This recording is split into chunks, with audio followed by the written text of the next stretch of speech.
we move on to do a preview of Matchday 9 Conmebol World Cup qualifiers. We're finally at the point after that last international window. We were halfway through with the Conmebol World Cup qualifiers. Now the second half of the Conmebol World Cup qualifiers will begin, and interesting games going all around. First of all, Bolivia taking on Colombia, and there's an interesting element with this game. Colombia's manager Nestor Lorenzo has uh, has reported essentially that he believes that the Bolivian national team is spying. Is spying.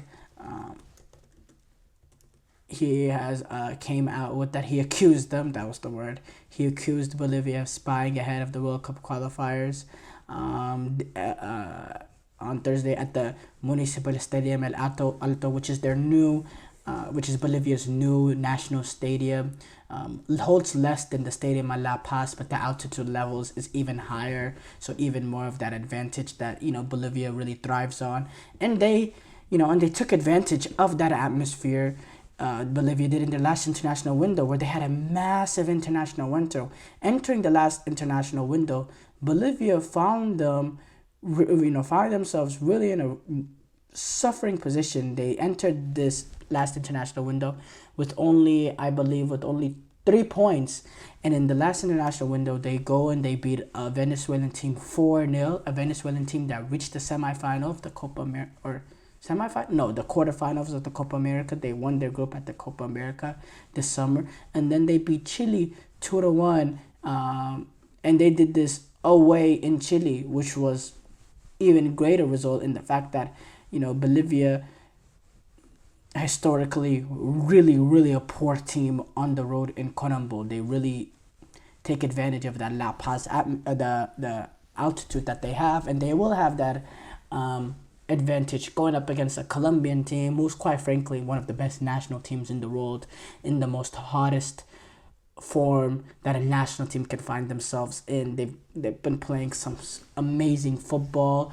They just got done beating Argentina, the reigning two-time Copa America winners and World Cup and the reigning World Cup champions, and they beat them 2-1.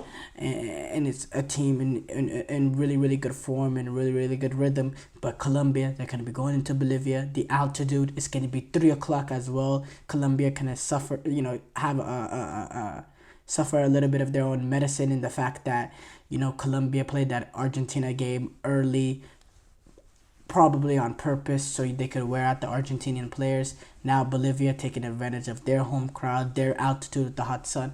It's gonna be really difficult. It's gonna be a game that I'm very looking forward to. I'm gonna tune into this game. I normally, when it comes to Conmebol World Cup qualifiers, I normally watch Brazil always, and then tune into an Argentina game or Uruguay game here and there. But I'm gonna tune into this one because I want to see how Colombia handle the atmosphere, the altitude, the heat in this high pressurized moment, and if Bolivia can continue on their momentum. Because Bolivia, they find themselves ninth point, 9 points tied with Paraguay, who's 7th, and they're only a point behind 5th place Brazil. Bolivia is. So because of last week's international window, you can have a really poor first 6 games, but in the last two, those 2 wins, puts them right back into the race to qualify for the World Cup, especially with this new expanded format. 6 teams in Conmebol automatically go through. One gets a interconfederation playoff opportunity. Right now, Bolivia find themselves tied for that position to go to the playoff, and they're only a point behind, fifth and sixth place, which will automatically get you to. So Bolivia are still in it, and they're right in the thick of it. So that's gonna be an interesting game. There you have Ecuador taking on Paraguay. Paraguay find themselves sitting right now with 9 points, tied with sitting on 9 points, tied with Bolivia. Again, only a point behind Venezuela and Brazil. Speaking of Brazil, Paraguay had that big win at home over the Brazilian national team. They want to continue off that momentum. Ecuador, they find themselves sitting fourth place. But again, they're only a point ahead of Brazil, Venezuela, and 2 points ahead of Paraguay and Bolivia that find themselves seventh and eighth. So it's all congested in there. And these sort of results are important. Ecuador, they're going to be playing this game at home as well in Kyoto. They need to take advantage of these games. You don't want to slip up in these games with direct competitors, because Paraguay, they're sitting in seventh place, 3 spots below Ecuador, but there's only a 2-point difference. So Ecuador, with a poor window, they can find themselves from fourth to eighth like that. So they need to take advantage of these games. Big game between those two coming up. Venezuela take on Argentina. Argentina had that last game disappointing result to Colombia, but quite frankly, they still been the best team in Conmebol. They're sitting pretty at the top, 18 points, 2 clear of Colombia. They find themselves 8 points clear for Brazil. It's just Argentina. They have this consistency with Lionel Scaloni, the way that they play. They have an approach, a consistent approach to them. Not always the most pretty of football, but they always get it done. They're playing against, now they're going away though to Venezuela at the Monumental de Maturin in Maturin, Venezuela. Venezuela had a good Copa America, but not the best international window. They had a good point with Uruguay at home, in which they're difficult. Venezuela is a difficult outfit to take on at Venezuela. But when they went to Bolivia in that altitude, they got comfortably beaten 4-0. So I'd like to see how Venezuela bounce back from only getting 1 point in that last international window, now taking on Argentina and Paraguay. That's gonna be that's gonna be an interesting game, but honestly, these are all gonna be interesting games. These are all gonna be very interesting games. Brazil take on Chile. Quite frankly, Chile is a bottom feeder right now in Conmebol World Cup qualifiers, and Conmebol in general. Chile is just not good enough. They're not at that level. They're way too old, and they're the worst team in Conmebol, if not the worst.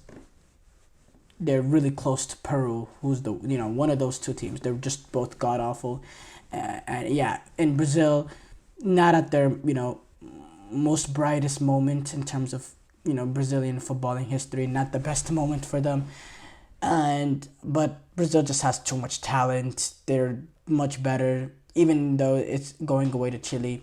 Look, if Brazil get anything less than a comfortable victory in this game, serious questions need to be asked about Dorviel Jr. And if you're not taking care of these games, then serious questions needs to be asked about Brazil's World Cup hopes. Because they only find themselves 2 points away from being in a position where they don't qualify, and everything is that tightly congested. So you got to take advantage of the Chile and the Perus, who are Brazil's next 2 games in this window. It's almost comes at a perfect point for them to start building some momentum with getting the likes of Neymar back and build some momentum. So important game coming up for Brazil. Similar story with Uruguay and the fact that you're going up against a Peru team that's lack quality. Yes, Peru is at home, but Peru's the team on the bottom of Conmebol World Cup qualifiers. This game will be in Lima. But again, Uruguay just has too much quality, and we know the drama surrounding Uruguay now with Marcelo Bielsa. I'd like to see how everything shapes out in this international window.